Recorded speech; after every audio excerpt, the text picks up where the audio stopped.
சங்கீதம் 27ஆம் அதிகாரம் 4ஆம் வசனம். கர்த்தரிடத்தில் ஒன்றை நான் கேட்டேன், கர்த்தரிடத்தில் ஒன்றை நான் கேட்டேன், அதையே நாடுவேன். அதையே நாடுவேன். நான் கர்த்தருடைய மகிமையை பார்க்கும்படியாக, நான் கர்த்தருடைய மகிமையை பார்க்கும்படி அவருடைய ஆலயத்தில் ஆராய்ச்சி செய்யும்படி நான் என் ஜீவனுள்ள நாளெல்லாம் கர்த்தருடைய ஆலயத்தில் தங்கியிருப்பதையே நாடுவேன். கர்த்தருடைய ஆலயத்திலே தங்கியிருப்பதையே நான் நாடுவேன். ஆமென். கர்த்தரிடத்தில் ஒன்றை கேட்டேன். தாவீதுக்கு 1000 தேவைகள் இருந்தது. தாவீதுக்கு 1000 தேவைகள் இருந்த போதிலும் தன் தேவைகளை சொல்லி தேவனிடத்திலே தன் தேவையை கேட்கவில்லை. தேவனே, நீங்க எனக்கு தேவை, உம்மை மட்டுமே நான் கேட்கிறேன். தேவைகளை சொல்லி தாவீது தன் தேவைகளை கேட்கவில்லை. மாறாக தாவீது சொல்லுகிறான், தேவனிடத்தில் ஒன்றை கேட்பேன், அதையே நான் நாடுவேன். நான் கர்த்தருடைய மகிமையை பார்க்கும்படி அவருடைய ஆலயத்திலே ஆராய்ச்சி செய்யும்படி, அவருடைய சமூகத்திலே ஆலயத்திலே என் ஜீவனுள்ள நாளெல்லாம் தங்கி இருப்பதையே நான் நாடுவேன். சங்கீதக்காரனாகிய தாவீது என்ன அற்புதமாக ஆலயத்தினுடைய மகிமையையும் ஆலயத்தினுடைய ஆராதனை முறைகளையும் ஆலயத்திலே வசிக்கக்கூடிய மகிமையையும் ஆலயத்திலே இருக்கக்கூடிய ஆராய்ச்சிகளையும் ஆலயத்திலே இருக்கக்கூடிய தேவனுடைய சுபாவத்தையும் தாவீது எப்படி அழகாக விவரிக்கிறார் என்பதை நீங்கள் இந்த வசனத்தின் மூலமாய் ஆழமாக அழகாக நீங்கள் நிதானமாக புரிந்து கொள்ளும்படி உங்கள் மனதை இந்த பக்கம் நீங்கள் திருப்ப வேண்டும். உங்கள் செவிகளை இந்த பக்கம் பலிபீடத்திற்கு நேராக செவி சாய்க்க வேண்டும்.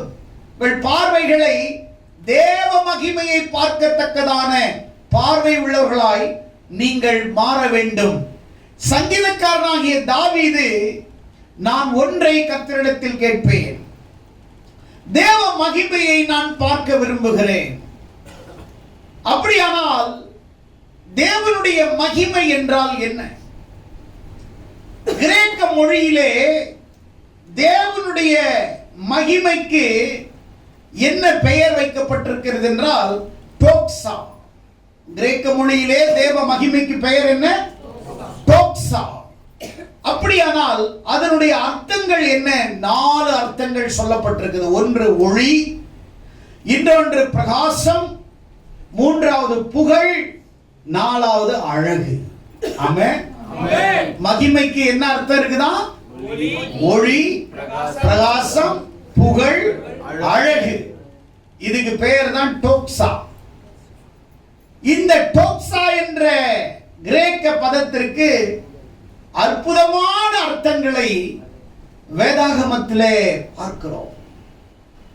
ஆண்டவரே, உம்முடைய ஒளியை பார்க்க வேண்டும், உம்முடைய பிரகாசத்தை நான் பார்க்க வேண்டும், உம்முடைய புகழை நான் பார்க்க வேண்டும், உங்க அழகை நான் பார்க்க வேண்டும். சங்கீதக்காரனாகிய தாவீது ஒரு பெரிய தேசத்தினுடைய அரசனாக இருந்த போதிலும், அரசனுக்கு 1000 வேலைகள் இருக்கும், பல டிபார்ட்மெண்டினுடைய பிரச்சனைகள் இருக்கும். அதை எல்லாத்தையும் விட்டுவிட்டு தேவனுடைய மகிமையை பார்க்கும்படி தாவீதுக்குள்ளே ஒரு வாஞ்சை, ஒரு ஆசை, ஒரு அனல், ஒரு தாகம், ஒரு விருப்பம், ஒரு தாற்பயம் என்னவென்றால், தேவனுடைய ஒளியை நான் பார்த்தே ஆக வேண்டும்.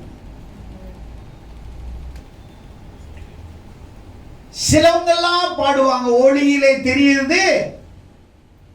ஒளியில என்ன தெரியும்? தெரியாது. ஒளியிலே தேவன் தான் தெரிய வேண்டும், தேவதை தெரியக்கூடாது. ஆமென். ஒளியில என்ன தெரியணும்? தேவதை தெரியக்கூடாது, மாறாக தேவன் தெரியணும். ஆனா உலகத்தான் பாடுறான், ஒளியிலே தெரிகிறது தேவதையா? தேவதை இல்ல, ஒளியிலே தேவன் தெரிய வேண்டும். தேவ பிரசன்னம் தெரிய வேண்டும். ஆராதனையிலே மகிமை பார்க்க வேண்டும், அவருடைய ஒளியை பார்க்க வேண்டும். ஓவியாவை பார்க்க கூடாது, சபையிலே அவர் ஒளியை பார்க்க வேண்டும். ஆமென். அவருடைய பிரகாசத்தை பார்க்க வேண்டும், பிரகாசை பார்க்க கூடாது. பிரகாசை பார்க்க கூடாது, அவருடைய பிரகாசத்தை பார்க்க வேண்டும். அவரை புகழை பார்க்க வேண்டும். நீ கொண்டு வர புகழ பார்க்கிறது கிடையாது. தேவனுடைய அழகை பார்க்க வேண்டும். சபையில அழகிகளை பார்க்க, அழகனை பார்க்கிறதுகள்ல, அழகப்பாவை பார்க்கிறதுகள்ல, தேவ அழகை பார்க்க வேண்டும். God's beautiful. தேவன் அழகானவர், தேவன் அற்புதமானவர். அந்த அழகை என்றைக்காவது உன்னுடைய ஆவிக்குரிய வாழ்க்கையில தேவனுடைய அழகை பார்த்திருக்கிறாயா? அருமையான ஒரு பக்தன் பாடுகிறான், இயேசு கிறிஸ்துவனுடைய அழகை வர்ணித்து பாடுகிறான். அவருடைய முகத்தை, அழகை வர்ணிக்கிறார், அவருடைய கன்னத்தை வர்ணிக்கிறார், அவருடைய கன்னத்தை வர்ணிக்கிறார், அவருடைய கழுத்தை வர்ணிக்கிறார், அவருடைய உடலை வர்ணிக்கிறார், அவருடைய தலை சிறகுகளை சிங்காசனமாக அதை அழகாகி பாடுகிறார். உன்னத பாட்டிலே அவருடைய அழகை குறித்து பாடுகிறார்.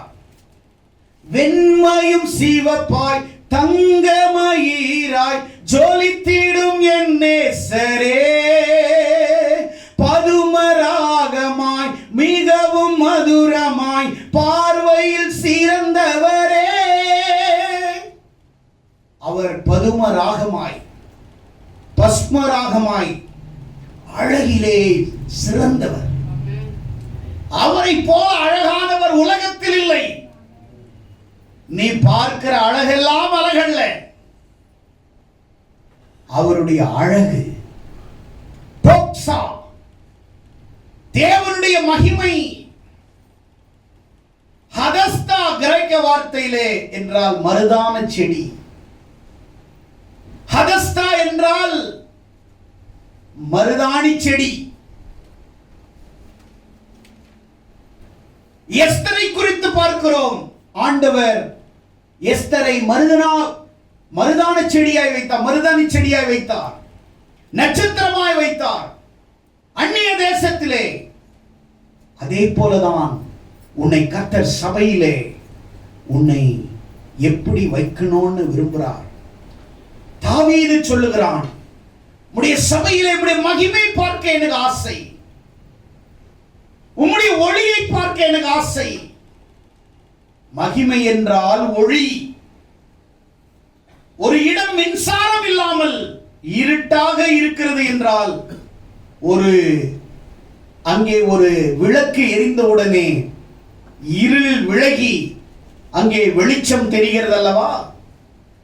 வாழ்க்கையில் இருக்கிற இருள், உன்னை மூடி இருக்கிற பாவ இருள், உன்னை ஆளுகை செய்கிற பாவ இருள், உன்னை ஆளுகை செய்கிற உலக இருள் உன்னை விட்டு விலக வேண்டுமானால் தேவ மகிமை, தேவ ஒளி இருளாயிருக்கிற உன் வாழ்க்கையில், இருளாயிருக்கிற உன்னுடைய மனதிலே, இருளாயிருக்கிற வாழ்க்கையிலே தேவனுடைய மகிமை ஆலயத்துக்குள் வரும்போது, அந்த மகிமை, அந்த ஒளி உன் மீது வீசும் பொழுது உன்னுடைய பாவ இருள் நீங்கி தேவ மகிமை உன்னை ஆளுகிறதை உன்னால உணர முடியும். கரங்களை தட்டி ஆண்டவரை மகிமைப்படுத்து.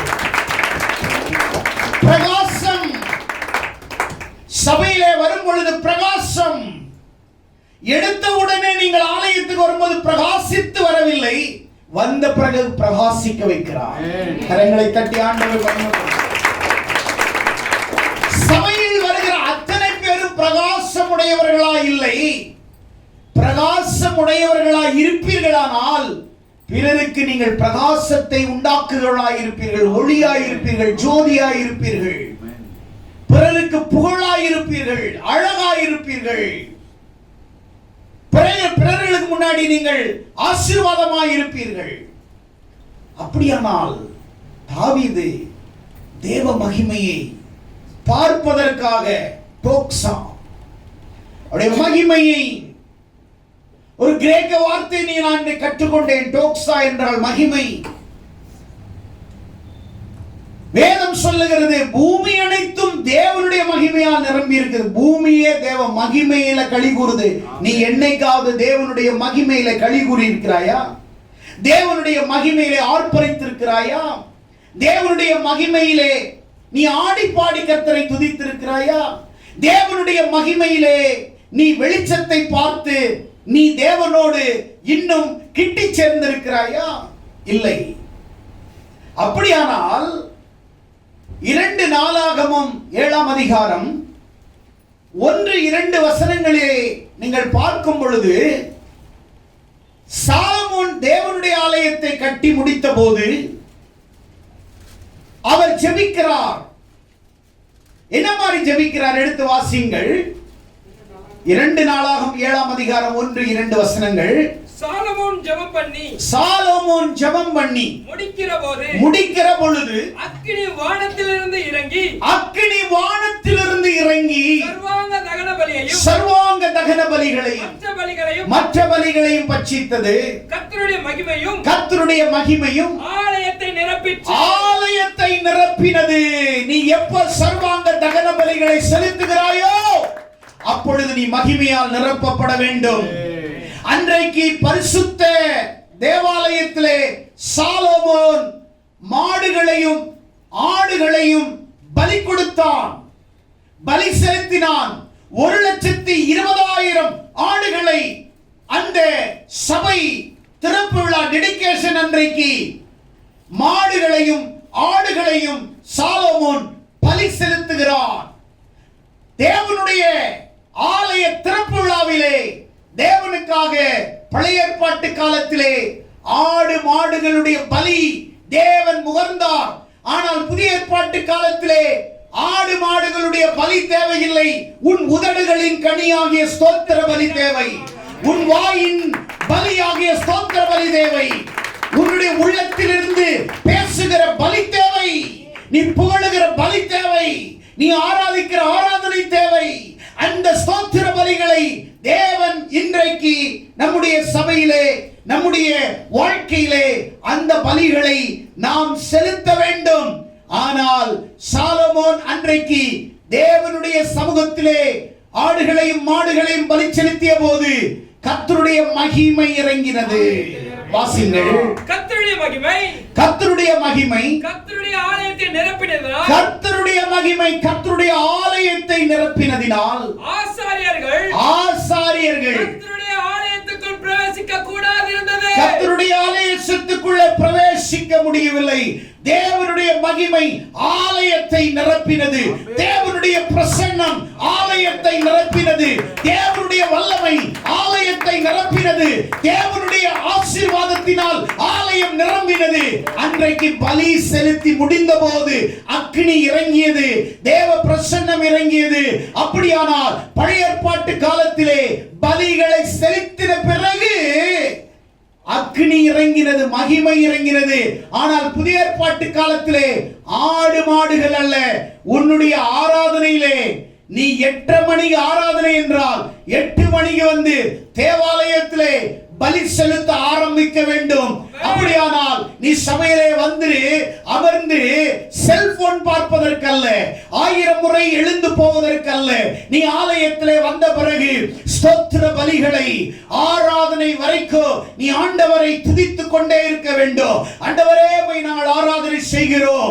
தேவன் செய்த நன்மைகளை நினைத்து ஸ்தோத்திர பலிகளை நீ செலுத்திக் கொண்டே இருக்கும் பொழுது ஆராதனை நீ ஸ்தோத்திர பலிகளை செஞ்சு செஞ்சு செஞ்சு ஆண்டவரை ஆராதிக்க ஒரு மகிமையின் மேகம் இந்த ஜனத்தை மூடுதே. ஒரு மகிமையின் மேகம் இந்த இடத்தை மூடுதே. ஒரு மகிமையின் மேகம் உன்மேல் நிழலிடுகிறதே. ஒரு மகிமையின் மேகம் உன்னுடைய வாழ்க்கையிலே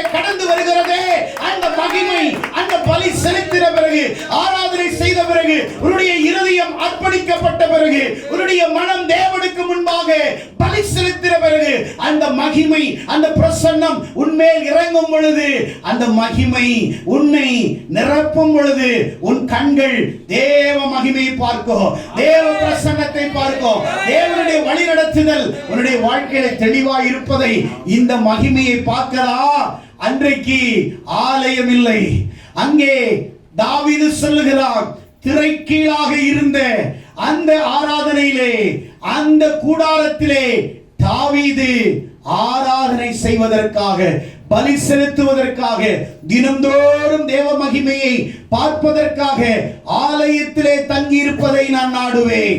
நான் ஆலயத்திலே தங்கி இருப்பதை நாடுவேன். மிகப்பெரிய அரசன், அரண்மனையில் வாழ வேண்டியவன், ஆடம்பரத்தோடு வாழ வேண்டியவன், அவனுடைய ஆர்ப்பரிப்போடு வாழ வேண்டியவன்.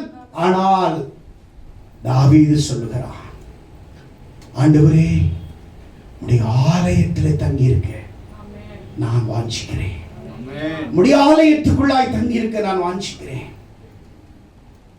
அந்த தாவீது தேவ மகிமையை பார்ப்பதற்காக கூடாரத்திலே தேவ மகிமையை கண்டான். ஆசாரிப்பு கூடாரத்திலே தேவ மகிமை இறங்கி வந்தது. யாத்ராகமத்தின் புஸ்தகம் 40ஆம் அதிகாரத்திலே 34ஆம் வசனத்திலே ஜனங்கள் மேல் தேவ மகிமை இறங்கி வந்தது. மோசே அங்கே சொல்லுகிறார், அவருடைய பிரசன்ஸ் அதுமேல் இறங்கி வந்தது. யாத்ராகமம் வாசிக்கும் பொழுது வாசிங்கள். பின்பு அவன் வாசஸ்தலத்தையும், பின்பு அவருடைய வாசஸ்தலத்தையும் பலிபீடத்தையும் சுற்றி பிராகாரத்தை நிறுத்தி பிராகாரத்தின் தொங்கு திரையை எல்லாவற்றையும், அடுத்த வசனம், அப்பொழுது ஒரு மேகம் ஆசாரியத்தின் கூடாரத்தில் நின்றது, மூடினது.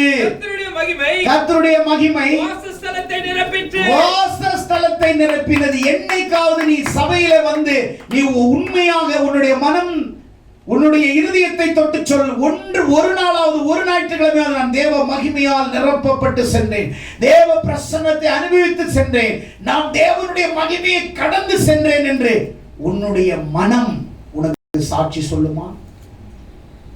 நோ, இல்லை, நெவர். ஆனால் மோசே பலிபீடத்தை சுற்றி எல்லாம் அலங்கரிச்சு எல்லாம் பண்ண பிறகு மகிமை வந்து நிக்குது, மேகம் வந்து நிக்குது, மேகம் வந்து நிக்குது. நீ எப்ப ஆராதித்து உண்மையா உன் இருதயத்தை கர்த்தர்கிட்ட கொடுத்துட்டு இந்த இருதயத்துல ஆண்டவரை தவிர உலகத்தை வச்சேன்னா நீ மகிமையை பார்க்க முடியாது, மாறாக மரணத்தை தான் பார்க்கணும். ஆனா இந்த ஹார்ட்ல தேவனை தவிர யாரையும் வைக்காம நீ ஆண்டவரை மட்டும் வச்சுன்னா மகிமை உன் மேல தங்கும், மகிமை உன் மேல வந்து தங்கும். ஒரு மகிமையின் மேகம் இந்த இடத்தை மூடுதே, ஒரு மகிமையின் மேகம் இந்த ஜனத்தை மூடுதே. இருக்குதா? இந்த ஜனத்தை மூடுதே. மகிமையின் மேகமாக இறங்கி வந்தீரே, ஆசாரிப்பு கூடாரத்தில் இறங்கி வந்தீரே. வாரும் ஐயா நல்லவரே, துணையாளரே, எந்த நாறுதலே. மகிமையின் மேகமாக இறங்கி வந்தீரே, ஆசாரிப்பு கூடாரத்தில் இறங்கி வந்தீரே. மகிமையின் மேகம் மேல, மகிமையின் மேகம் வந்து நிக்கணும். நீ ஆராதனை செய்து முடித்த பிறகு உன் ஜெபம், உன் ஸ்தோத்திரம், உன் ஆராதனை பாடல் முடிஞ்ச உடனே அந்த மகிமை நீ சபை விட்டு போகும்போது சொல்லணும், மகிமை நிரப்பப்பட்டேன், மேகத்தை பார்த்தேன், பிரசன்னத்தை உணர்ந்தேன், அவருடைய கிருபையை உணர்ந்தேன், அவருடைய வார்த்தையை நான் உணர்ந்தேன், அவருடைய அழகை பார்த்தேன், அவருடைய புகழை பார்த்தேன், அவருடைய ஒளியை பார்த்தேன், அவர் பிரகாசத்தை பார்த்தேன். அதுதான் கிறிஸ்தவம். That is Christianity. Christianity is not formality, Christianity is the reality. ஃபார்மாலிட்டிக்கு வந்து ஆராதிச்சிட்டு ஞாயிற்றுக்கிழமை வந்த உடனே வேகமாக பாட்டு பாடி வேகமாக மியூசிக் வாட்ச உடனே இறங்குறது ஆவி அல்ல. அது ஏதோ ஒரு ஆவி. அது ஆவி அல்ல, அது ஒரு விதமான ஆவி.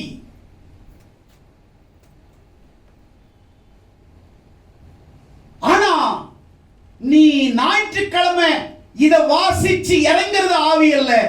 நீ எந்த நேரத்திலையும் வீடு, நடக்கிற இடம், வாழ்ற இடம், போகிற இடம், அசைகிற இடம், எங்க போனாலும் உன் மேல மகிமை தங்கி இருக்குது இல்ல, பிரசன்னம் தங்கி இருக்குது இல்ல, உன் மேல கிருபை தங்கி இருக்குது இல்ல, உன் மேல பிரகாசம் இருக்குது இல்ல, உன் மேல ஒளி இருக்குது இல்ல, அதுதாங்க மகிமை. அதுதாங்க மகிமை. அதுதாங்க மகிமை. கரங்களை தட்டி ஆண்டவர் மகிமைப்படுத்தும். அதுதாங்க மகிமை. அதுதாங்க மகிமை. வாசித்து இறங்குறது ஆவி அல்ல, அது ஒரு விதமான ஆவி. ஞாயிற்றுக்கிழமை மட்டும் இறங்குறது ஆவி இல்ல, எப்பவுமே உன் மேல நிழலிடுறது தான் ஆவி. உன் மேல எப்பவுமே தங்கி இருக்கிறது தான் பிரசன்னம். ஞாயிற்றுக்கிழமை ஒரு நாள் வந்து குதிக்கிறது அல்ல, நீ வாழ்நாள் முழுதும் குதிச்சுக்கிட்டே இருக்கணும் பிரசன்னத்துல. அல்லேலூயா, அல்லேலூயா, அல்லேலூயா.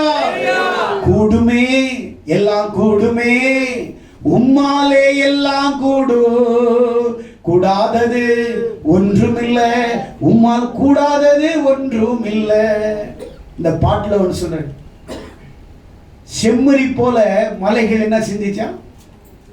துள்ளி துள்ளி என்ன செஞ்சிச்சு?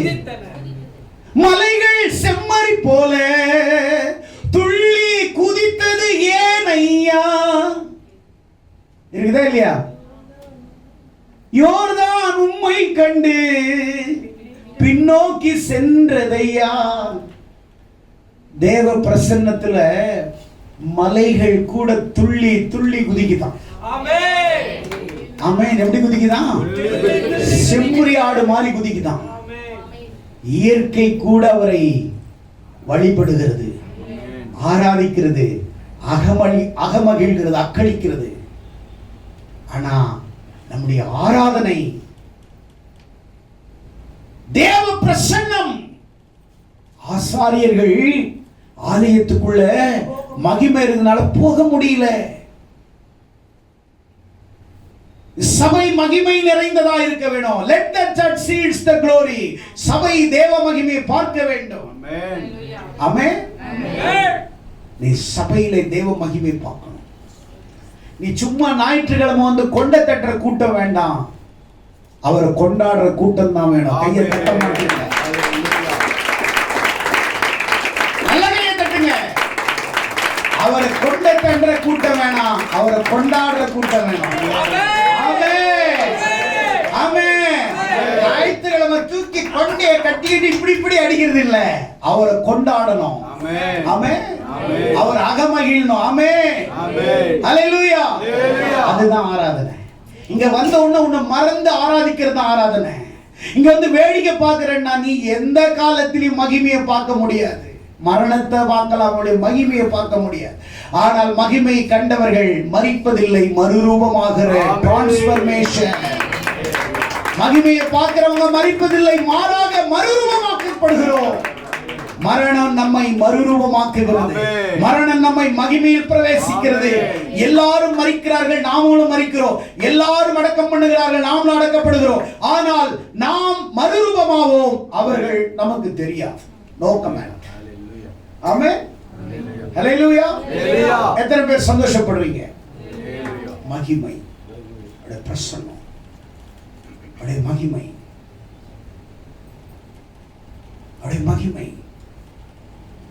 யாத்ராகமம் 34 அதிகாரம் 10 வசனத்துல பார்க்கும் பொழுது எடுத்தவர்கள் வாசிங்கள். யாத்ராகமம் 34 அதிகாரம் 10 வசனம். அதற்கு அவர் இதோ நான் ஒரு உடன்படிக்கை பண்ணுகிறேன், உடன்படிக்கை பண்ணுகிறேன். பூமி எங்கும் 16:10 சொல்றாரு. சாரி, 34:29. சாரி, 34:29. யாத்திராகமம் 34:29. மோசே சாட்சி பலகைகள் இரண்டையும் தன் கையிலே எடுத்துக்கொண்டு சீனாய் மலையிலிருந்து இறங்கி வர்ற. நல்ல கவனிங்க. சீனாய் மலைக்கு எதுக்கு போனாரு? அதுக்கு மேல வசனத்தை படிங்க. அங்கே அவர் அப்பம் புசியாமல் தண்ணீர் குடியாமல் இரவும் பகலும் 40 நாள் கர்த்தரோடு இருந்தான். கரங்களை தட்டுங்கள். கர்த்தரோடு இருந்தான். எப்படி இருந்தாரா? 40 நாள் சாப்பிடல, தண்ணி குடிக்கல. யாரோட இருந்தாரா? எங்க இருந்தாரா? சீனாய் மலையில யார் இருந்தாரா? கர்த்தரு. இவரு சாப்பிடாம அவரோட இருந்தாராம். அப்படி அவரோட இருக்கும் பொழுதுதான் முதல் 10 கற்பலைகளை முதல் 10 கமாண்ட்மெண்ட்ஸ் என்று சொல்லக்கூடிய 10 நியாயப்பிரமாண விதிகளை மோசே கையால ஆண்டவர் எழுதி அவருடைய கையில கொடுக்கிறாரு. அவர் மலையில இருந்து 40 நாள் சாப்பிடாம 40 நாள் தண்ணி குடிக்காம அங்க அப்படி கெத்தா வர்றாரு. கீழே இருக்கிறவங்க எல்லாம் சொத்தையா நிக்கிறாங்க. அவர் மேல இருந்து இறங்கி வர்றாரு. இறங்கி வரும்போது இப்ப படிங்க. தன்னோடு அவர் பேசினதினாலே தன் முகம் பிரகாசித்திருப்பதை அவன் அறியாதிருந்தான். அவன் முகம் பிரகாசித்ததை அவன் அறியாதிருந்தான். ஆரோனும் இஸ்ரவேல் புத்திரர்களும் மோசேயை பார்க்கும்போது அவன் முகம் பிரகாசித்திருப்பதை கண்டு அவர்கள் சமீபத்தில் சேர பயந்தார்கள். ஆமென். அல்லேலூயா. நீ ஜெபம் பண்ணா உன் முகம் பிரகாசிக்கிறது உனக்கு தெரியுதோ தெரியலையோ சாத்தானுக்கு தெரியும். உன் முகம் பிரகாசமா இருக்கிறது எல்லாருக்கும் தெரியும். ஆனா அவன் 40 நாள் சாப்பிடாம ஜெபம் பண்ணி நல்ல கெத்தா கீழே இறங்கி வர்றாரு. கீழே இருக்கிறவங்க எல்லாம் பயந்து ஓடுறாங்க. என்ன அப்படின்னா அவன் முகம் அவ்வளவு பிரகாசித்ததை ஜனங்களால பார்க்க முடியல. நீ பட்டி அடிச்சு பெயிண்ட் பார்த்து டிங்கரிங் பண்ணி அழகு சாதனத்தை போட்டு லேயர் லேயரா ஏத்தி அதுக்கு மேல ஒரு நல்ல மினுக்கு சினுக்கு மாதிரி ஒரு நல்ல ஒரு லிக்விட் எல்லாம் போட்டு அப்படியே எல்லாத்தையும் பார்த்துட்டு அதுக்கப்புறம் ஒரு லிப்ஸ்டிக் போட்டு அப்படியே ஒரு நல்ல Dress போட்டு அப்படியே அந்த நல்ல அருமையான ஆடையை உணர்த்தி 2 கையில பிடிச்சுக்கிட்டு பெரிய பாவாடையை போட்டுக்கிட்டு சுத்துறது அழகல்ல.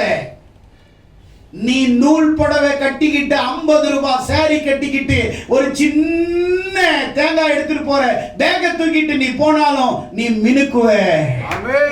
நீ பிரகாசமா இருப்ப. உன் முகத்துல ஒரு பிரசன்னம் இருக்கும். உன் முகத்துல ஒரு தேவ கலை தேவ பிரசன்னம் இருக்கும். கலை உனக்கு தேவை. தேவ கலை.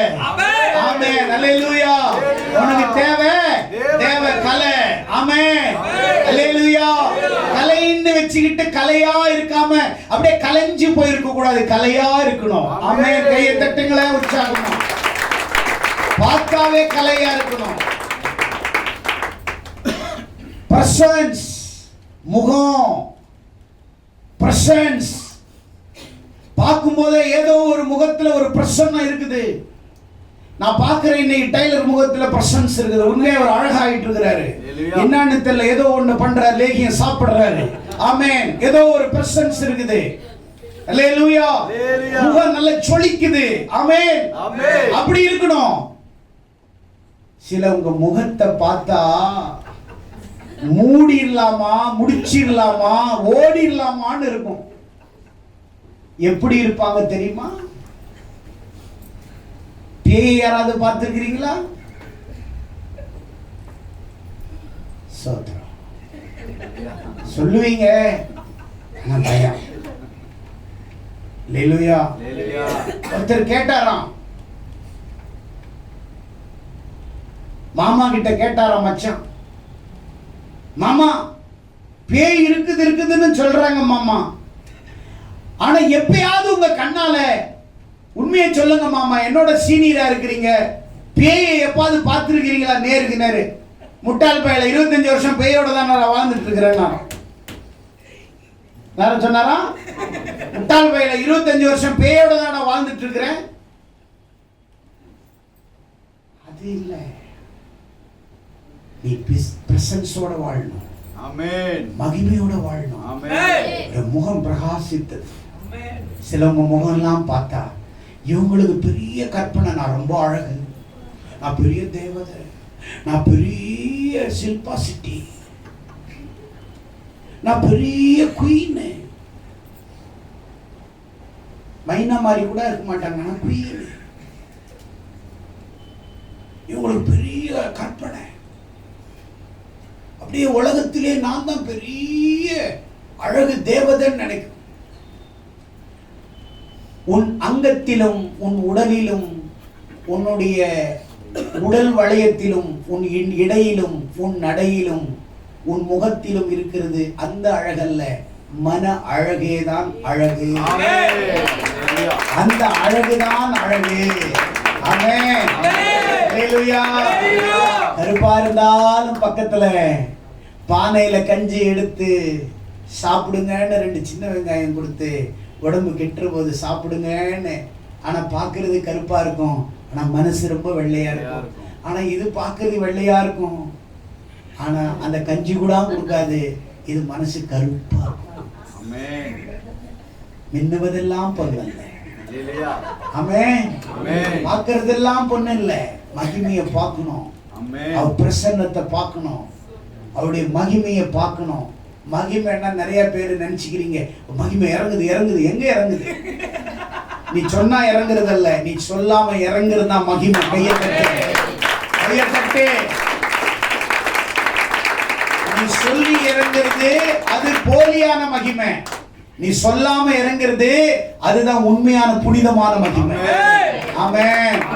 அல்லேலூயா. அல்லேலூயா. அல்லேலூயா. புனித இறங்குற இடத்துல புனிதா இருக்காது. ஆமென். அல்லேலூயா. ஆமா, நிறைய நேரத்துல என்ன ஆயிடுவோம்னா எஸ்கேப். சாத்தான் உன்னை எஸ்கேப் பண்ணிடுறான் சர்ச்சில இருந்து. நீ நினைச்சுக்கிற நோ, தேவ கிருபையும் தேவ பிரசன்னம் இல்லாம நம்மளால வாழ முடியாது. நோவாவுக்கு கர்த்தருடைய கண்கள்ல கிருபை கிடைச்சிச்சு. ஆண்டவரை பத்தி சொல்லும் போதெல்லாம் யாரும் காது கொடுத்து கேட்கல. கிழவா போடா அப்படின்னாங்க. ஆண்டவர் வரப்போகிறார், பாவம் செய்யாதீங்கன்னு சொல்லும்போது போடான்னாங்க. ஆண்டவர் சொன்னாரு, நோவா கவலைப்படாத, பேழைய பண்ணு, கோப்பர் மரத்துல பேழைய பண்ணு. கோப்பர் மரத்துல பேழை பண்ணா, உள்ள போ. வேலையில எல்லாம் வேலை முடிஞ்ச உடனே ஆண்டவர் அவர் வேலையை காட்டினாரு. மலையை 40 நாள் நைட்டும் பகலும் அப்படியே பேழை இருந்த இடத்துல இருந்து மேல போயிடுச்சு. இவங்க இருந்த இடத்துல இருந்து எல்லாம் இறந்து போயிட்டாங்க, மேல போயிட்டாங்க. அவரு மேல போயிட்டாரு, இவங்க எல்லாம் கீழே போயிட்டாங்க. கேட்கிறவங்க மேல போவாங்க, கேட்காதவங்க கீழே போவாங்க. கேட்கிறவங்க கேட்காதவங்க கீழே போவாங்க. ஆமென். நிறைய பேர் கேட்காம, பிரசங்கத்தை கேட்காம, ஞாயிற்றுக்கிழமை சர்ச்சைக்கு வராம கீழே போயிட்டு இருக்கிறாங்க, மேல போகல, கீழே போயிட்டு இருக்கிறாங்க. வடா வடா வடா வடா வடான்னு பூமி பிளந்து பிளந்து பிளந்து சாத்தான் உன்னை கூட்டிட்டு போயிட்டு இருக்கு. உனக்கு தெரியல. பணம் உன்னை பரலோகம் கொண்டு போயிடுமா, புகழ் கொண்டு போயிடுமா, பதவி கொண்டு போயிடுமா, கிருபை மட்டும்தான் உங்களுக்கு. ஹல்லேலூயா. ஹல்லேலூயா. நிற்பது நிர்மூலமாகாமல் இருப்பது கிருபைதான் உன்னை கொண்டு. இப்ப சொல்லுங்க, தேவ மகிமை என்பது பாட்டு பாடி இறங்குறதல்ல, கொட்டடிச்சு இறங்குறதல்ல, சத்தமா பாடி இறங்குறதல்ல, சந்தோஷமா பாடி இறங்குறதா மகிமை. சத்தமா பாடி இறங்குறது அது ஆவி, சந்தோஷமா பாடுறது அதுதான் மகிமை. அதுதான் மகிமை. சந்தோஷமா பாடுங்க, அவருடைய பிரசன்னத்தை உங்க மேல ஆண்டவர் மனதார கர்த்தரை ஆராதிங்க, தேவன் இறங்கி வருவார். எத்தனை பேர் விசுவாசிக்கிறீங்க? தேவனுடைய மகிமை வந்தா என்ன செய்யும்? ஏசாயா 60ஆம் அதிகாரம் 1ஆவதுல, எழும்பி பிரகாசி, உன் ஒளி வந்தது, கர்த்தருடைய மகிமை உன்மேல் உதித்தது, இருளை அகற்றும். மகிமை இறங்கினா என்ன பண்ணும்? சொல்லுங்க, இருளை அகற்றும். அப்படின்னா மகிமை உன் மேல இறங்கிச்சுன்னா உனக்குள்ள இருக்கிற இருள் என்ன ஆகும்? அகற்றுவிடும். எழும்பி பிரகாசி, உன் ஒளி வந்தது. ஒளி வந்ததனாலதான் எழும்ப முடியும், பிரகாசிக்கும். ஆமென். இருள் இருக்கிற இடத்தில் வெளிச்சம் வந்தாதான் இருள் போகும். அது வரைக்கும் இருள் அங்கதான் தங்கி இருக்கும், வாசம் பண்ணிட்டு இருக்கும். அப்போ உன் வாழ்க்கையில தேவ ஒளி, தேவ பிரசன்னம், தேவ மகிமை, தேவ பிரகாசம் மேல வர்ற வரைக்கும் உன் மேல இருள் இருக்கும். அது வந்துருச்சுன்னா இருள் உன்னை விட்டு விலகிடும். கையை தட்டுங்க. இப்ப சொல்லுங்க, தேவ மகிமை உன் மேல வந்தா இருள் என்ன செய்யணும்? இருள் உன்னை விட்டு விலகும். நீ இருள்ல போய் சிக்கிக்க கூடாது. இருள் உன்னிடத்திலே வரும்போது நீ ஓடணும். நீ போய் இருள்ல சிக்க கூடாது. இருளை விரட்டும். தேவ மகிமை என்ன செய்யும்? யாத்திராகமம் 16:10 தேவ மகிமை நம்மளை வழி நடத்தும். என்ன செய்யுமா? சொல்லுங்களேன். என்ன செய்யும்? இஸ்ரவேல் ஜனங்களை தேவன் மேக ஸ்தம்பத்தாலும் அக்கினி ஸ்தம்பத்தினாலும் அவர்களை என்ன செய்தார்? வழி நடத்தினார். எத்தனை பேர் விசுவாசிக்கிறீங்க? உங்களை ஆண்டவர் எப்படி நடத்த போறாரு? மகிமையால நடத்த போறாரு. இந்த ஆண்டு இந்த மாசத்துல ஆண்டவர் உங்களை மகிமையால உங்களை வழி நடத்த போறாரு. உங்களை வழி நடத்துறதுக்கு நீங்க போய் யார்ட்டையும் வழி கேட்க வேண்டாம். வழி அவர் உனக்கு போய் யாராச்சும் வழி கேட்டனா கொண்டு போய் விடுவான். பார்லயும் கிளப்லயும் போய் விடுவான், ஸ்பாலையும் விடுவான், கிளப்ல போய் விடுவான், எங்கனாலும் போய் விட்டுருவான். ஆனால் தேவ மகிமை உன்னை சரியான இடத்துல உன்னை சினிமா தியேட்டர் கொண்டு போய் விடுவோம். பாவம் உன்னை அங்க கொண்டு போவோம். நான் தேவ மகிமை உன்னை தேவாலயத்துக்கு கொண்டு வரும். எத்தனை பேர் விசுவாசிக்கிறீங்க? வழி நடத்து. இஸ்ரவேல் ஜனங்களை மகிமை வழி நடத்துச்சு. 2 கொரிந்தியர் 3:18 என்ன செய்யும்னா நம்மை மறுரூபமாகும். படிங்க 2 கொரிந்தியர் 3:18 வாசிங்க. நாம் எல்லோரும் மறுரூபமாக்கப்படுகிற வேளை வரப்போகிறது. நாம் எல்லோரும் திறந்த முகமாய் கர்த்தருடைய மகிமை கண்ணாடியிலே காண்பது போல ஆவியாய் இருக்கிற கர்த்தரால் அந்த சாயலாகத்தானே மகிமையின் மேல் மகிமை அடைந்து மறுரூபப்படுகிறோம். கரங்களை தட்டி ஆண்டவரை மகிமைப்படுத்துகிறோம். ஒரு நொடி பொழுதுல நம்ம மறுரூபம் ஆயிடுவோம். ஆமென். அல்லேலூயா. இந்த பூமிக்குரிய ரூபம் அல்ல, நமக்கு இருந்த பழைய பிசாசின் ரூபம் அல்ல. நாம் தேவ சாயல் தேவ ரூபத்தை அடைந்து ஒரு நொடி பொழுதிலே மறுரூபமாக்கப்படுகிற காலங்கள் வரப்போகிறது. எல்லாரும் மரிக்கிறது போல் நாமளும் மரிப்போம். எல்லாரும் அடக்கம் செய்வோம், நாமளும் அடக்கம் செய்யப்படும். கடைசி நாட்களில் எக்கால துணி வானத்திலிருந்து அவர் வரும் பொழுது எக்கால சத்தம் கேட்கும். கிறிஸ்துவுக்குள் பாருங்க, கிறிஸ்தவனா மரிக்கிறவன் வேற, கிறிஸ்துவுக்குள் மரிக்கிறவன் வேற. கிறிஸ்டியன் வேற, இன் கிறிஸ்டியன் என்றவன் வேற. பேர் கிறிஸ்தவன் என்ற வேற, கிறிஸ்தவன் என்கிறவன் வேற. சொல்லுங்க, கிறிஸ்தவன் என்கிறவன் வேற, கிறிஸ்துவுக்குள் இருக்கிறவன் வேற. கிறிஸ்தவனாக பேரை வச்சுக்கிட்டு கிறிஸ்தவனாக போயிட்டு சர்ச்சுக்கு போயிட்டு வந்து வாங்கின ஒரு பெக்கு போடலான்றது கிறிஸ்தவன். வருஷத்துக்கு ஒரு முறை போறவன் சர்ச்சுக்கு கிறிஸ்தவன். ஞாயிற்றுக்கிழமை ஒரு முறை போறவன் கிறிஸ்தவன். வருடத்துக்கு ஒரு முறை போறவன் கிறிஸ்தவன். 40 நாள் லென்த் நாட்கள்ல தாடி வச்சுக்கிட்டு ஒன்லி வெஜிடேரியன் சாப்பிடுறவன் கிறிஸ்தவன். இவங்க எல்லாம் கிறிஸ்தவங்க. ரோஸ்லி பேர் வச்சிருந்தெல்லாம் கிறிஸ்தவங்க. நீ முருகப்பான்னு வச்சுக்கோ, அழகப்பான்னு வச்சுக்கோ, நீ கிறிஸ்துவுக்குள்ள இருக்கணும். பேர் முக்கியம் அல்ல. இன் கிரைஸ்ட் குள் குள் சொல்லுங்க, குள் சொல்லுங்க. என்ன? கிறிஸ்துவுக்குள் குள் குள் இன் கிரைஸ்ட். இப்படி வாழ்றது வாழ்க்கை தான் கிறிஸ்தவ வாழ்க்கை. ஆமென். நிறைய அர்த்தம் இருக்குது. இன் கிறிஸ்டியன்ன்றதே ஒரு பெரிய சப்ஜெக்டா பேசலாம். ஆமென். கிறிஸ்துவுக்குள்ள இருக்கிறவங்க, ஆமென், சபைக்குள்ள இருக்கிறவங்க, ஊழியக்காரனுக்குள்ள இருக்கிறவங்க, சத்தியத்துல இருக்கிறவங்க, ஆவியில இருக்கிறவங்க, ஆவிக்குள்ள இருக்கிறவங்க, சத்தியத்துக்குள்ள இருக்கிறவங்க, சபைக்குள்ள இருக்கிறவங்க, தேவ வார்த்தையில் நடக்கிறவங்க, தேவனுக்குள்ள இருக்கிறவங்க, ஆவியில் இருக்கிறவங்க, இன் இவங்க மட்டும்தான் அந்த சத்தத்தை கேட்டு அது அப்படியே கல்லறெல்லாம் உடைச்சு ஒரு மறுரூபமாய், ஒரு மகிமையில, ஒரு நொடி பொழுதுல ஒரு மறுரூபமாய் மகிமையில மகிபனோட இருக்கிறதுக்காக அப்படியே பிரவேசிப்போம். ஆமென். ஆமென். ஆமென். என்னங்க கடைசிய கால துடிக்கும் போது மறுரூபம். ஆமென். நீங்க எதிர்காலத்தை பார்க்கல, நிகழ்காலத்தை பார்த்து பாவத்தை செஞ்சுட்டு நீங்க உலக பிரகாரமா உங்களை கரைப்படுத்தி இன்னும் உங்களை பாவத்துக்குள்ள, சபைக்குள்ள வந்து ஆழத்துக்குள்ள போறீங்க. ஆனால் வேதம் சொல்லுகிறது, நீங்கள் கர்த்தருக்குள்ள இருந்து இம்மைக்கல்ல மறுரூபைக்கு எதிர்காலத்தை நினைச்சு இம்மையில இப்பொழுது இன் கிறிஸ்டுக்குள்ளாக நீங்க வாழ்ந்தீங்கன்னா நீங்க இன் என்டர்ல நீங்க போவீங்க. ஆமென். ஆமென். இன் கிறிஸ்ட்ல இருக்கிறவங்க இன் இன்டர்னல் வாழ்க்கையில பரலோக நித்திய வாழ்க்கைக்குள்ள பிரவேசிப்பாங்க. ஆமென். அல்லேலூயா. அல்லேலூயா. ஆமென். ஆமென். சபையில எல்லாரும் வந்து கடைசி வரைக்கும் இந்த சத்தியத்தை கேட்டு வாழ்றவங்க கொஞ்சம் பேர் தான் இருப்பாங்க. இடையில தடம் புரண்டது. கோயமுத்தூர் எக்ஸ்பிரஸ் குடியாமுத்தூருக்கு போன போது திடம் புரண்டு கீழே விழுந்தது. அப்படி இருக்குது இல்ல? ஓசன்னா சபைக்கு வருகிற ட்ரெயின் ஒழுங்கா வந்துட்டு தடம் புரண்டு 2023 இந்த ட்ரெயின் தடம் புரண்டு சபையை விட்டு விலகி விட்டது. 2021 3 சபை ஓசன்னா திருச்சபை தண்டவாளத்துக்கு போய் கொண்டிருந்தவர்கள் 3 ட்ரெயின் தண்டவாளத்தை விட்டு தடம் புரண்டு இப்பொழுது இன்னொரு இடத்திற்கு போய் கொண்டிருக்கிறார்கள். டிங் டாங். 2009 4 ட்ரெயின் தடம் புரண்டது. ஓஸ்னா போய் கொண்டு சேர வேண்டிய இடத்திற்கு சேராமல் வழியிலே தடம் புரண்டது. ஆழமா சிந்திங்க. சிரிக்கிறதுக்கு சொல்லல, நான் ஆவியில பேசிட்டு இருக்கிறேன், ஆன்மீகத்துல பேசிட்டு இருக்கிறேன், ஆவிக்குரிய அர்த்தத்தை பேசிட்டு இருக்கிறேன்.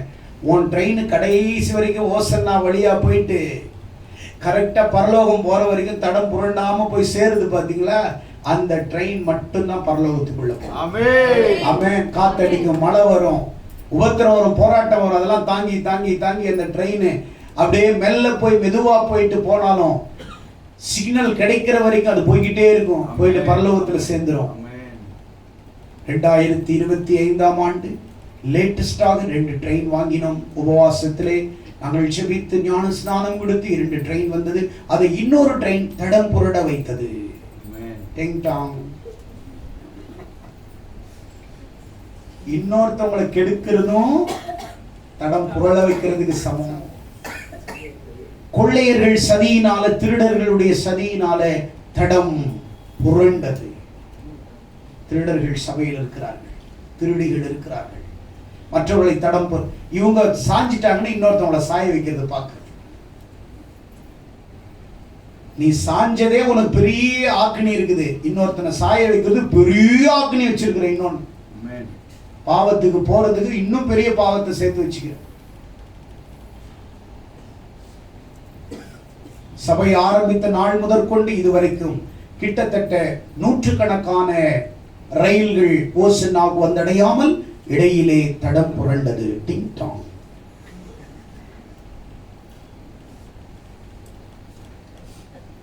நீங்க எங்கே இருக்கிறீர்கள்? போயிட்டு இருக்குதா வண்டி சரியா? ஆமென். பரலோகத்துக்கு போயிட்டு இருக்குதா? தண்டவாளத்துல தான் இருக்கிறீங்களா? அப்படியே கொஞ்சம் தண்டவாளத்தை மாறலான்னு பாக்குறீங்க, ஆனா கிருபை உங்களை வச்சிருக்குது. அல்லேலூயா. நீங்க எவ்வளோ டைம் தண்டவாளத்துல இருந்து இறங்கணும்னு பாத்தீங்க, ஆனா கிருபை உங்களை தண்டவாளத்துல தூக்கி தூக்கி தூக்கி அப்படி தடம் புரணும் போது திருப்பி திருப்பி தூக்கி தூக்கி வச்சிருக்குது கிருபை. நீங்க இறங்கிட்டீங்க, ஒரு வீல் உங்களுக்கு தெரியாது, அவர் தூக்கி மேல விட்டாரு, திரும்பி இறங்கி திருப்பி தூக்கி விடுறாரு. சிலதுங்க என்ன பண்ணுது, மொத்த சக்கரத்தையும் கீழே சாச்சிருது. ஆமென். நீங்க உங்களுடைய ட்ரெயின் ஓசன்னால இருந்து கிளம்புது, போய்கிட்டே இருக்குது பரலோகம் நோக்கி. உங்க ட்ரெயின் சிக்கி சிக்கி சிக்கி சிக்கி சிக்கி சிக்கி சிக்கி சிக்கி போயிட்டே இருக்கு, சிக்கி சிக்கி சிக்கி சிக்கி போயிட்டே இருக்குது, சேர்ந்துகிட்டே இருக்கு. 2019 துவங்கப்பட்ட இந்த ட்ரெயின் இன்னும் போய்கொண்டே இருக்குது பரலோகத்தை நோக்கி. எக்ஸ்பிரஸ் வழியில் எங்கும் இருக்காது, போய்கொண்டே இருக்கு. அந்த ட்ரெயின் பேர்ல எழுதியிருக்கும் பெஞ்சமின் எக்ஸ்பிரஸ். போய்கொண்டே இருக்கு. அப்படியே கொஞ்சம் தூரத்துல இன்னொரு ட்ரெயின் வருது, கண்ணன் எக்ஸ்பிரஸ் வந்துகிட்டே இருக்கு, கார்த்திக் எக்ஸ்பிரஸ் வந்துகிட்டே இருக்கு, கல்யாணி எக்ஸ்பிரஸ் வந்துகிட்டு போய்கிட்டே இருக்கு. அது இன்னைக்கு தான் கிளம்பிச்சு. இவர் 3 வருஷத்துக்கு முன்னாடி கிளம்பினார், இவர் 2 நாளுக்கு முன்னாடி கிளம்பினார், அவர் 10 வருஷத்துக்கு முன்னாடி கிளம்பு. பாதி பிரேக் ஜாம்ல நிற்கும் வண்டி, சர்ச்சுக்கும் வராது, எந்த சர்ச்சுக்கும் போகாது, பிரேக் ஜாம்ல நிற்கும். அப்படியே போட்ட ரிப்பேர் பண்ண கூடாது. சரி, அடுத்த ட்ரெயின் போயிட்டே இருக்கு, தண்டவாளத்துக்கு போய்கொண்டே இருக்கு. 2019 துவங்கின சென்னையிலிருந்து கிளம்பி வந்த எக்ஸ்பிரஸ் இன்னும் சற்று நேரத்தில் பரலோகம் வந்து சென்றடையும். இன்னும் சற்று நேரத்தில் அடுத்த எக்ஸ்பிரஸ் பிளாட்ஃபார்ம் நம்பர் 12 பரலோகத்தில் 12வது பிளாட்ஃபார்மில் வந்து இறங்குகிறது. போய்கிட்டே உன் தண்டவாளம் எங்க போகுது? வண்டவாளத்துல போதா தண்டவாளத்துல போதா? தண்டவாளத்துல போகணும், வண்டவாளத்துல போகக்கூடாது. ஆமென். சிக் சிக் சிக் சிக் சிக் சிக் சிக் சொல்லுங்க எல்லாரும். சிக் சிக் சிக் சிக் சிக் போயிட்டே இருக்கணும், எங்க நிக்க கூடாது. ட்ரெயின் போயிட்டே இருக்கும். ஆமென். ஆமென். அல்லேலூயா. அல்லேலூயா. அடுத்தது 1 சாமுவேல் 4ஆம் அதிகாரம் 21வது வசனத்துல மகிமை வெற்றியை தரும். தேவனுடைய உடன்படிக்கை பெட்டி ஏலி நாட்களிலே பிலிஸ்தீர்கள் பிடித்த உடனே கர்த்தருடைய மகிமை இஸ்ரவேலை விட்டு விலகினர். மகிமை எப்போ உன்னை விட்டு விலகும் தெரியுமா? நீ சபையை விட்டு நிற்கும் போது, பைபிள் படிக்காத போது, தவறான நண்பர்களோடு சேரும் பொழுது, தவறான காரியங்களிலே உன்னை ஒப்பு கொடுத்து, நீ எவ்வளவு சொல்லி திருந்தாமல் உன்னுடைய மனதை இன்னும் கல்லாக்கி நீ இன்னும் கல்லாக்கி நான் அப்படிதான் இருப்பேன். நான் சபைக்கு வருவேன், மற்ற நேரத்திலே 6 நாள் எனக்கும் சபைக்கும் எந்த விதமான ஒரு உறவும் இல்லை, ஒட்டும் இல்லை. நான் சண்டையில் ஒட்டுவேன், மற்ற நாளில் நான் வெட்டுவேன். 6 நாள் வெட்டுவேன், சண்டையில் ஒட்டுவேன். சண்டையில ஒட்டுற டைம் வேண்டாம். எப்பவுமே நம்முடைய மனம் தேவனோட போயிட்டே. மகிமை தேவ ஜனங்களை விட்டு விலகி போனது. இஸ்ரேலை விட்டு விலகி போனது மகிமை. நீ எப்போ மகிமையை நீ இழக்கிறன்னா, நீ பிடிப்படும் நாளில், சத்ருவால் பிசாசால் எப்போ பிடிபடுகிறாயோ, பாவத்தில் பிடிபடுகிறாயோ, உலக மக்களால் பிடிபடுகிறாயோ, கெட்ட நண்பர்களால் பிடிபடுகிறாயோ, துன்மார்க்கரோடு பிடிபடுகிறாயோ, சிகரெட்டுக்கு பிடிபடுகிறாயோ, தவறான படத்துக்கு நீ பிடிபடுகிறாயோ, செல்போனுக்கு பிடிபடுகிறாயோ, ஆபாச வார்த்தைக்கு எப்பொழுது நீ பிடிபடுகிறாயோ, அப்பொழுது மகிமை உன்னை விட்டு விலகி போனது. கர்த்தர் சாமுவேலை விட்டு எப்போ விலகினார் தெரியுமா? சாமுவேலை விட்டு விலகினார். சவுலை விட்டு சாமுவேலை விட்டு இல்ல, சவுல் என்று சொல்றது சாமுவேல் சொல்லிட்டேன். சவுலை விட்டு தேவ மகிமை ஆவியானவர் விலகினார். தாவீதோடு இருந்தார். பொல்லாத ஆவி அவனுக்குள்ளே வந்து, பொறாமை வந்துச்சுன்னா மகிமை போயிடும். எரிச்சல் வந்துருச்சுன்னா மகிமை போயிடும். பொய் வாய்க்குள்ள வந்துச்சுன்னா மகிமை போயிடும். நீ நினைக்கிற ஞாயிற்றுக்கிழமை ஒரு நாள் வந்து வெள்ளப்படவை கட்டிக்கிட்டு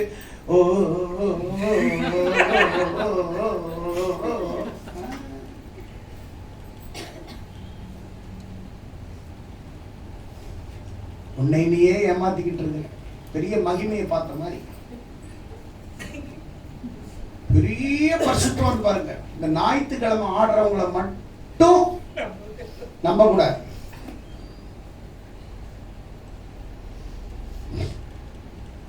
மகிமை இறங்கினா அவங்க முகம் பிரசன்னமா இருக்கணும். ஆனா சபையில மகிமை இறங்கினா சிலவங்க எல்லாம் இப்படி, இது என்ன இப்படி, சில என்ன, யார சபிக்கிறியா, அடிக்க வர்றியா, தள்ளுறியா? ஆவியானவர் இறங்கினா அவன் ஆராதிக்கும் போது அவனை பார்த்து ஐயோ பார்த்துக்கிட்டே இருக்கிற மாதிரி இருக்குது. சிலவங்க அப்படி இப்படி இப்படி, என்ன அசுத்த ஆவிதான் அப்படி சேஷ்ட பார்த்தா அழகா இருக்கும். கரெக்டா இல்லையா? அபிஷேகம் வந்தா அப்படியே அந்நிய பாஷையில பேசி ஆராதிச்சு துதிச்சு ரொம்ப ஜென்டில் ஆவியானவர் ரொம்ப ஜென்டில் மேன். உனக்கே அவ்வளவு ஒரு ஜென்டில் மேன் இருக்குதுன்னா பரிசுத்த ஆவி எவ்வளவு ஜென்டில். இன்னொருத்தவங்க மேல போய் தள்ளி விடுவாரா? சில சபையில பாத்தீங்கன்னா இங்க ஆராதிக்கிற பெண்கள் ஆண்கள் இருக்கிற இடத்துல அப்படியே குதிச்சு குதிச்சு குதிச்சு குதிச்சு அப்படியே அவங்கள போய் கட்டி பிடிச்சுக்குவாங்க. இது அபிஷேகம் இல்ல. உன் இடத்துல நின்னு நீ ஜெபிக்கணும். அதுவும் கரெக்டா அவங்க பிடிக்கிறவங்க கிட்ட தான், அவங்க பிடிச்சவங்க தான் போய் கட்டி பிடிப்பாங்க. அது ஆவியானவர் கிடையாது. ஒரு சபையில போனேன், அந்த அம்மா அப்படியே இந்த இடத்துல இருந்து அந்த பக்கம் அபிஷேக நேரத்துல டிரான்ஸ்ஃபர் ஆகி வருது. அப்படியே காத்து மழையா புயலா கிளம்பி வருது. இது எங்கடா வருது வேகமானு நேரா வந்து அவங்க வீட்டுக்கார கரெக்டா இருக்கிற இடத்துல வந்து சோத்திரம் அப்படியே அந்நிய வாசல் பட்டா பட்டா பட்டா பட்டான்னு அடிச்சுட்டு அப்படியே போய் கரெக்டா போய் அங்க போய் நின்னுடுச்சு. ஹல்லேலூயா ஹல்லேலூயா ஹல்லேலூயான்னு. இது என்ன ஆவி? அங்கிருந்து இந்த பக்கம் டிரான்ஸ்ஃபர் ஆகி அடிச்சிட்டு திரும்ப கரெக்டா போய் நிக்குது. இது ஆவி இல்லை, இது ஒரு மாதிரி ஆவி.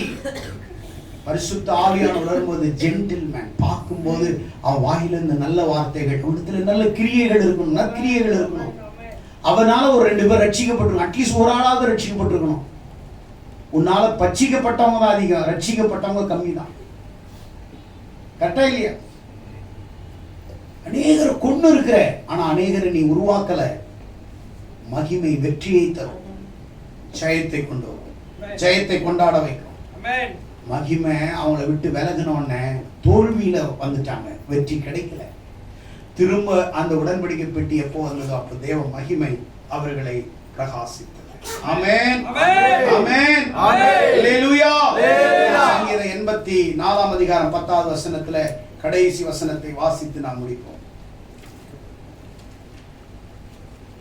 சங்கீதம் 84 10வது வசனம். 1000 நாட்கள் ஆகாமிய கூடாரத்தில் இருப்பதை பார்க்கிறோம். 1000 நாளை பார்க்கிலும் உம்முடைய பிரகாரங்களில் செல்லும் ஒரு நாள் நல்லது. ஒரு நாள் நல்லது. தாவீது சொல்றாரு பாருங்களேன், 1000 நாட்களை பார்க்கிலும். நீ உலகத்துல லண்டன் சுத்தி இருக்கலாம், அமெரிக்கா சுத்தி இருக்கலாம், பிரான்ஸ் சுத்தி இருக்கலாம், ஜெர்மன் சுத்தி இருக்கலாம், பாரிஸ் போயிருக்கலாம், சிங்கப்பூர் போயிருக்கலாம், சிங்கப்பெருமான் போயிருக்கலாம். ஆனா நீ தேவ சமூகத்துல இருக்கிறது தான் மேன்மையான நாள். அல்லேலூயா. 1000 நாட்களை பார்க்கிலும் உடைய சபையிலே சன்னதியிலே வர ஒரு நாள் நல்லது. ஆகாமிய கூடாரத்தில் இருக்கிறதை பார்க்கிறோம், அதுல வாசமா இருக்கிறதோட என்னுடைய தேவனுடைய ஆலயத்திலே வாசல் படியில் காத்திருப்பதே நான் நம்புகிறேன். ஆலயத்துக்குள்ள அந்த வாசல்லையே நான் காத்து கிடப்பேன், எப்போ கதவு திறப்பாங்க. ஆனா இங்க காலையில கதவு திறந்து வச்சா கூட தேவன் தான் காத்துட்டு இருக்கிறாரு. இவங்க அப்படியே 8:30 மணிக்கு தேய்ச்சிக்கிட்டு நடந்து வர்றது, 9:30 மணிக்கு வர்றது, 10 மணிக்கு வர்றது. ஆனா வேலைக்கு மட்டும் கொண்டைய தூக்கி கட்டிக்கிட்டு பண்டைய ஆட்டி ஆட்டி ஆட்டி அந்த மூச்சு வாங்குற மாதிரி பஞ்சு அடிக்கலைன்னா நம்மளை பஞ்சு வச்சிருவாங்க, பஞ்சு அடிக்கலைன்னா மூக்குல பஞ்சு வச்சிருவாங்க. அதனால இவங்க பஞ்சு அடிக்கிறதுக்கு போறது, கம்பெனி பஞ்சு அடிச்சிடும். 100 ரூபாய் நோட்டை போட்டு பஞ்சு வச்சிடும், இந்த மாசம் லாஸ்ட். ஆனா இங்க ஆண்டவர் காத்துக்கிட்டு இருக்கிறார். வருவாய் தருணம் இதுவே அழைக்கிறாரே ஆண்டவர் இயேசுவண்டை, வருவாய் தருணம் இதுவே. எப்போ வர்ற எப்போ வர்ற எப்போ வர போற எப்போ வர போற? நீ 8:30 வர்ற, 9:30 வர்ற, 10:30 வர்ற, 12 மணிக்கு வர்ற, சபை முடிஞ்ச பிறகு வர்ற. மகிமையா பார்க்க முடியும்? நீ மரணத்தை தான் பார்க்க. ஆவியானவர் உண்மையா நான் சிரிப்போடு உங்களை சிரிக்க வைக்க பேசல, ஏதோ ஒரு டெத். சபைக்கு வராத நீ மகிமையை பார்க்கலன்னா மரணத்தை பார்ப்ப. விளையாட்டுக்காக சொல்லலை, ஆவியானவர் ஒரு வேர்டை அழுத்தி அழுத்தி பேசுறாருன்னா யாருக்கும் அமுக்கு போறாருன்னு அர்த்தம், அழுத்து போறாருன்னு அர்த்தம். ஜாக்கிரதையா இருக்கும். தேவ மகிமையை பார்க்க நான் வாஞ்சையாய் வருகிறேன். அவர் மகிமையை தாவீது பார்த்தாரு, அப்படியே ஆலயத்தில் ஆராய்ச்சி பண்ணார், ஆராய்ச்சி பண்ணார். நீங்க என்ன ஆராய்ச்சி பண்றீங்க?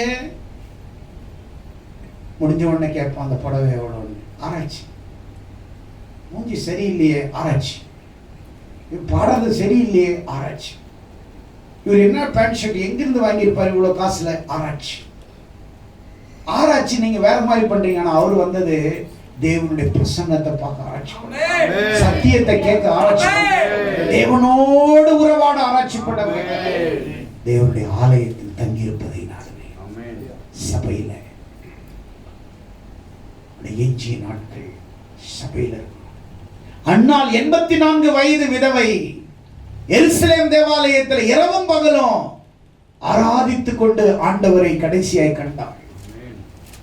ஆலயத்திலே தங்கியிருந்தாள் இரவும் பகலும்.